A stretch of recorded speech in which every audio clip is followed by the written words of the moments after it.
Well, better late than never. Or, well, it depends on the quality of the episode. Never could be better.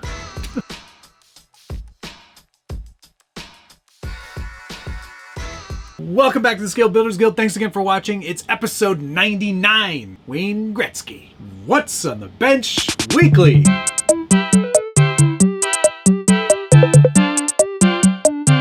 And if you're not familiar with this show, it's where I take you through projects that I'm working on. Things that are on the bench. Things that I have yet to put on the bench. Things that need to be on the bench right now. And that includes this build right here. This is the Toyota Extra Cab body that I'm putting on a modified VS410 Phoenix chassis. It's got the VFD twin transmission, but most importantly, it's got leaf springs on it to annoy Josh. But this is the body that I've been working on for the last few weeks, and I'm starting to see some actual fruition of all the hard work. I've got a first layer of primer on here, but I've gone through many steps to get it to this point. If you should definitely go back and watch some previous videos on this body because there are a lot of subtle changes to make it much more realistic. When RC 4-wheel drive put this body out, there were some glaring oversights. It's almost as if the people who were designing it had never seen one of these before. Most notably, the fenders were all wrong. There was this weird like step thing here that isn't there now.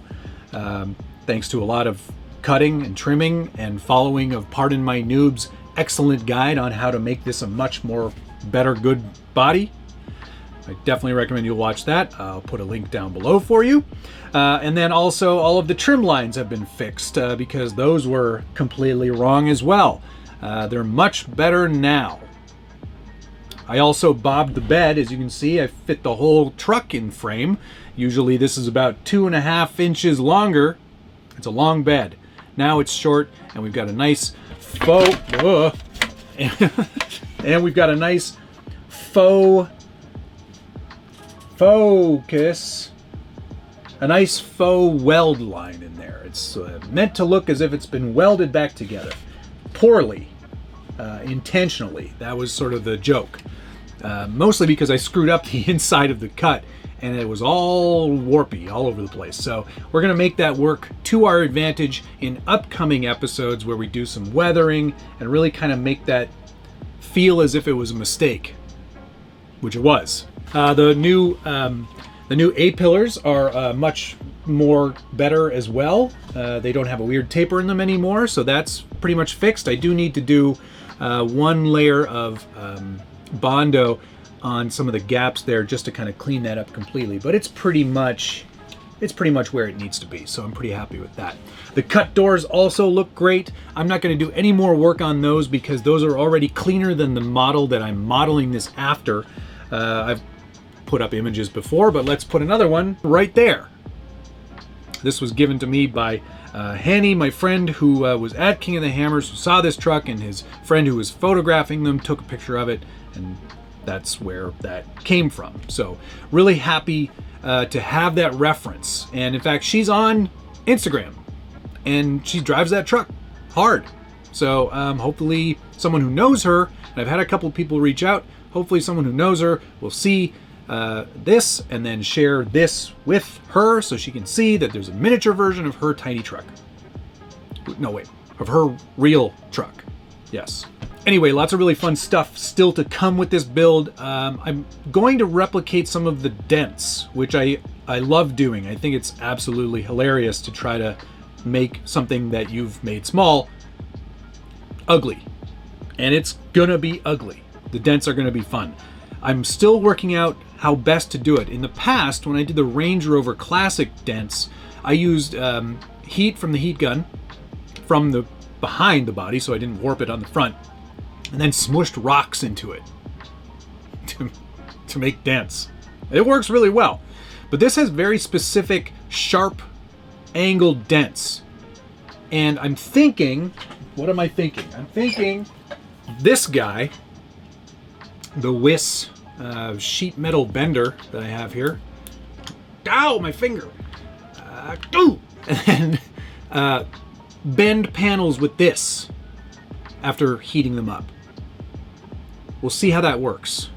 I might do it after paint even, because they would have happened after paint. And it would be easier to do weathering to crappy paint rather than paint crappy. I can do it, but this might help. I'm thinking this might be the trick. We'll do a behind the scenes members video and see if it does work. And what an excellent segue into getting you to subscribe to the members only section of the Scale Builders Guild, where we do all kinds of tips and tricks, behind the scenes videos.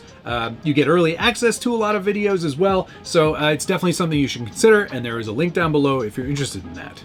Segue complete. Next on this build, obviously we're going to need a different grille. Oh, and you can see that I've used, pardon my noobs, inner fender support business, which I think looks quite good. But here's the good part. Here's the grille. This is obviously not what RC four-wheel drive gives you. They give you the much less accurate, much more solid version of this. But this is a 3D printed part, thanks to Pardon My Noob as well. And I just printed it in ABS and cut off the headlights, glued it all back together using some styrene slurry and a lot of MEK, and then sanded it and primed it. And now we've got a perfect see-through, brilliant looking grille that fits the new narrower width. So there you go. Now that's a fine looking Toyota. So there you go. That's the progress so far on this guy. I think it's going to be a lot of fun. I haven't done anything to the chassis yet, but I have been thinking and experimenting with the idea of getting into Cerakoting. I would really like to try Cerakoting the entire chassis rails, Cerakoting some of the other parts on this truck, because I did notice on the full-size truck, the axles are teal, painted teal. Which, man, that would be awesome. I would love to get into that level of detail with this build. That would be super cool.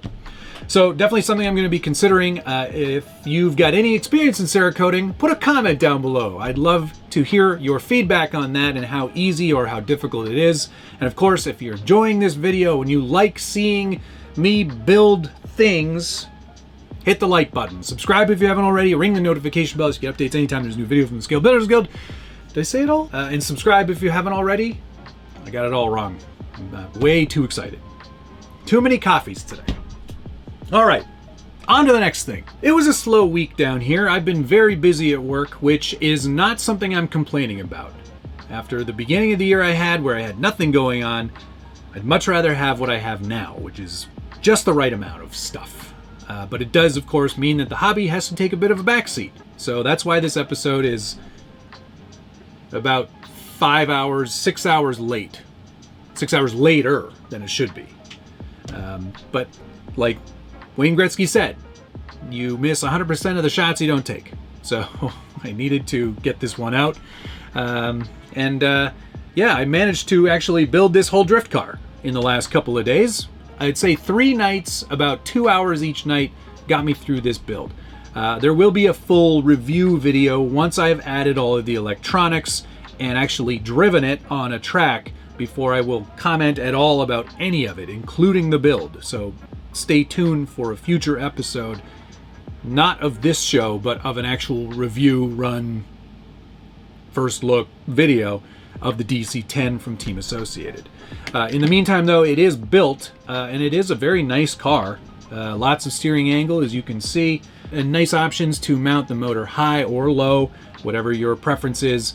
And then there's multiple places to put the battery. The shocks feel very nice. Yeah, it's a good looking car. I don't know enough about drift to be able to give you a really good idea of what's good, what's bad, until we actually get it out on a track and give it to some experts as well. I think that worked out really well with the Traxxas video. So we'll probably do it again with the Associated car. But in the meantime, I did pick up all the electronics I needed. I got the 610R black box censored brushless competition electronic speed control. I have it on good recommendation that this will work quite well. It's what they recommend. Hey, there it is right there. So I think we'll be able to set this up. Oh, I did order the programming card, and I hope they sent me the one that comes with it. Yes, all right. It does come with the programmer card, so we've got everything we need there to set that up.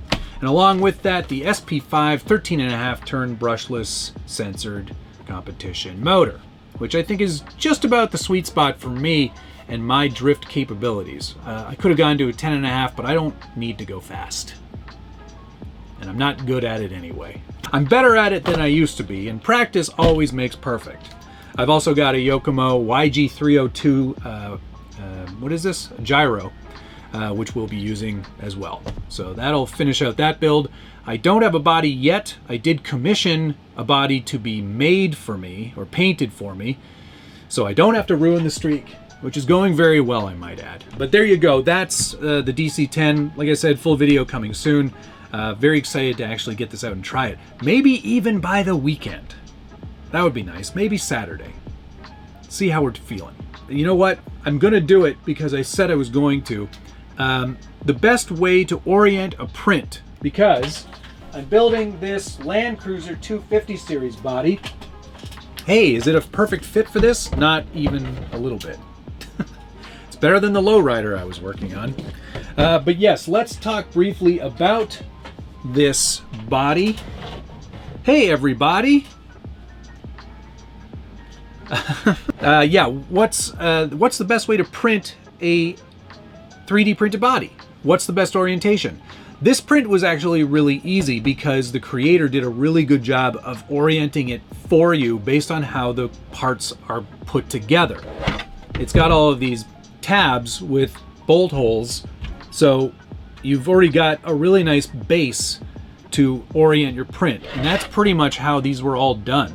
I'm going to give you a bit more of a visual demo, and we'll do some voiceover, so let's go into that now. The goal with any 3D print is to have consistency in the panels. So what I do is I always try to make sure all of them are as vertical as possible. If it's a long print, it's the side of a truck like this, I want all the panels to be as vertical as possible so the layer lines all move in the same direction, so when I sand, there's consistency, and consistency is key. I also try to find the widest portion to be at the bottom so it creates a nice stable base. I use tree supports, and as you can see, it creates nice big supports and a nice stable base, and this is basically the same technique I use for every single panel. Roof panels, side panels, hoods, whatever. You can see again the widest portion at the bottom and still in a vertical layout. I don't like doing horizontal, it creates weird layer lines, so that's basically it. Pretty simple. And I think that's going to do it for this episode. Thank you so much for watching, and thank you to all the wonderful channel members for continuing to support the channel. It really makes a big difference in the type of content that I can deliver and the amount of content that I can deliver. So thank you for doing that. I hope you're finding it as enjoyable and fun as I am. All right, that's going to do it. Thank you so much for watching, and of course, we'll see you again next week for episode 100. 2 whole years almost of this show. Incredible. Love it. See you next week.